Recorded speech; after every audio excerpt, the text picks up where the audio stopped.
और हम ये भी बताएंगे कि कार अगर आप हमें वोट देते तो हम आम लोगों को क्या देंगे। हम अपनी बातों को लेकर मैदान में हैं और वो तमाम मुद्दे, चाहे वो प्रमोशन में रिजर्वेशन का हो, एजुकेशन से जुड़ा हुआ हो, चाहे वो जातिगत जनगणना का हो, चाहे वो भर्तियों में घोटाले का हो, चाहे वो महंगाई का हो, चाहे कोरोना काल में जिस तरह से गरीब लोगों की जाने गई उसका हो, चाहे लोग भूख से मर रहे हैं उसका हो, चाहे महिलाओं पे जो उत्पीड़न अत्याचार जारी है, महिला सशक्तिकरण का ढोंग करने वाले मुख्यमंत्री जो मठ में घुस जाते हैं, जब सवाल पूछने की बारी तो मीडिया से बात भी नहीं करते। जिस तरह क्राइम बढ़ रहा है, अभी वह 4 व्यापारियों की हत्या कर दी लोनी में, आगरा में एक व्यापारी को के पुत्र का अपहरण कर लिया। ये जो हमने फिल्मों में सुना था आज उत्तर प्रदेश में हो रहा है। तो इस जंगल राज के खात्मा के लिए और जो भाईचारा बीजेपी ने 4.5 साल में तोड़ा उत्तर प्रदेश, उस भाईचारे को मजबूत करने के लिए निकले हैं। किसानों की आवाज़ उठाने, मजदूरों की आवाज़ उठाने, गरीबों की आवाज़ उठाने, ये जो लूट मचाई बच्चे इसको खत्म करने। अच्छा, राजनीतिक गलियारों में चर्चा है कि आप लगातार अखिलेश जी के संपर्क में हैं जी, इसमें कितनी सच्चाई है? देखिए, मैंने आपको बताया कि उत्तर प्रदेश में जितने राजनीतिक दल हैं जो भारतीय जनता पार्टी को रोकना चाहते हैं, अगर उनमें से कोई भी हमारी यूनिट से बात करता है, हम सबसे बात करें। बात कहाँ तक? वो जो लोग विचारधारा से जुड़े हुए लोग जो हमारे कोमल मिनिमम प्रोग्राम पे तय हो जाएंगे, सहमत हो जाएंगे, उनके साथ मिलकर उत्तर प्रदेश का चुनाव लड़ा जाएगा। मैं उत्तर प्रदेश में वॉक ओवर नहीं दूंगा कि सब अगर सब अलग अलग लड़ेंगे तो बीजेपी जीत जाएगी। मैं यहाँ बीजेपी को जिताने के लिए, सरकार से उत्तर प्रदेश की जनता को मुक्ति दिलाने के लिए, तो बातचीत जो कुछ होगी वो मीडिया के सामने रखी जाएगी। तो चुनाव बहुत दूर है, तो अपनी अपनी तैयारी कर रहे हैं सब लोग, हम भी तैयारी कर रहे हैं कि उत्तर प्रदेश में इस निकम्मी सरकार को, गूंगी बहरी सरकार को कैसे रोका जाए। जरा आप ये बताएं कि आपकी जो कार्यशैली है इसके पीछे प्रेरणा स्रोत कौन है? भाई एक नाम हो तो बताऊं,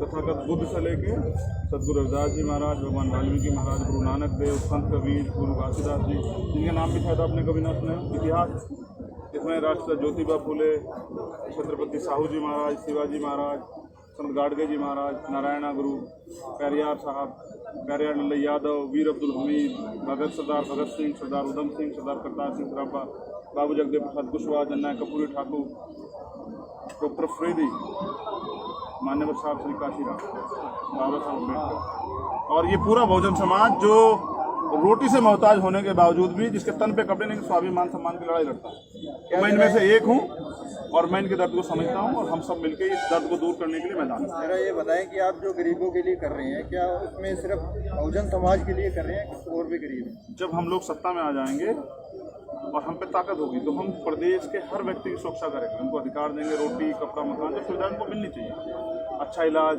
सब चीज़ें, शिक्षा का भी, क्योंकि सरकार सबकी होती है। लेकिन हमारी यूनिट जो तय किया, हमने तय किया कि भाई हम उत्तर प्रदेश के वंचित वर्ग के लोग जिनको कोई पूछता नहीं, जैसे कुम्हार, प्रजापति, पाल, कुशवाहा, सैनी, चमार, वाल्मीकि, पासी, धोबी, कोरी, खटीक, जिनको कोई पूछता नहीं, जिनकी लीडरशिप खत्म, उनमें मैं नेता तैयार करता हूँ। वो नेता कहते हैं ना, जिसका नेता नहीं होता उसकी बात नहीं होती। क्योंकि जिनका आपने नाम लिया है वो सब गरीबों के हक के लिए लड़े हैं, न कि किसी पार्टी के। नहीं, आपको शायद जानकारी नहीं। मेरे जो राजनीतिक गुरु हैं वो मान्यवर काशीराम साहब, उनका नारा था बहुजन हिताय बहुजन सुखाएगा, मैं उसी को आगे बढ़ा रहा हूँ।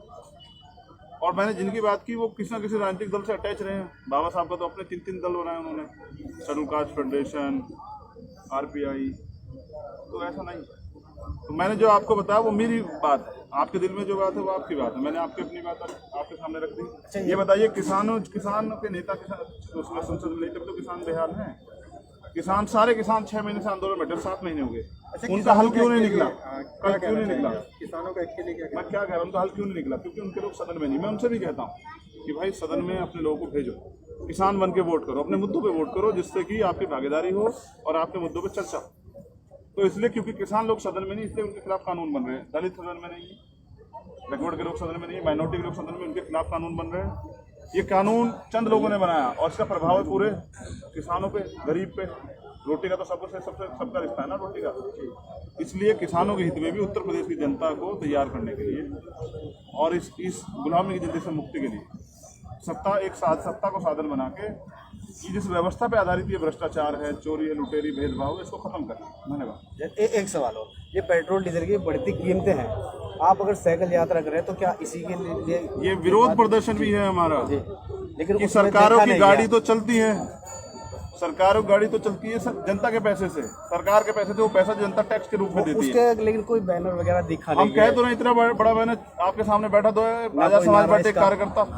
आप साथ नहीं रहे, शायद आपको पता लग जाता। नहीं, साथ साथ है तो आपके। अच्छा, कुछ नारे आप सुनना नहीं चाहते? नहीं नहीं, हम सुन रहे हैं। आपको सुनना चाहिए कि महंगाई विरोधी ये सरकार नहीं चलेगी, नहीं चलेगी। गरीब पिछ रहा है। पिछले एक साल में 30 रुपए पेट्रोल पर, 30 रुपए डीजल पे बढ़ गए, और इन्होंने वादा किया था कि पेट्रोल सस्ता करेंगे, 35 रुपए लीटर, और डीजल भी।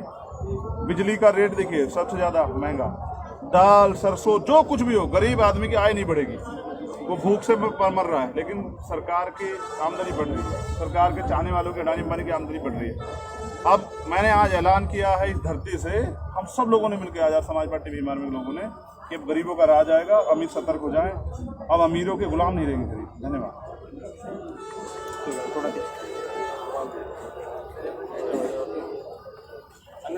चलो भाई, अपने अपनी साइकिल पे मोड़ चलो, चलो।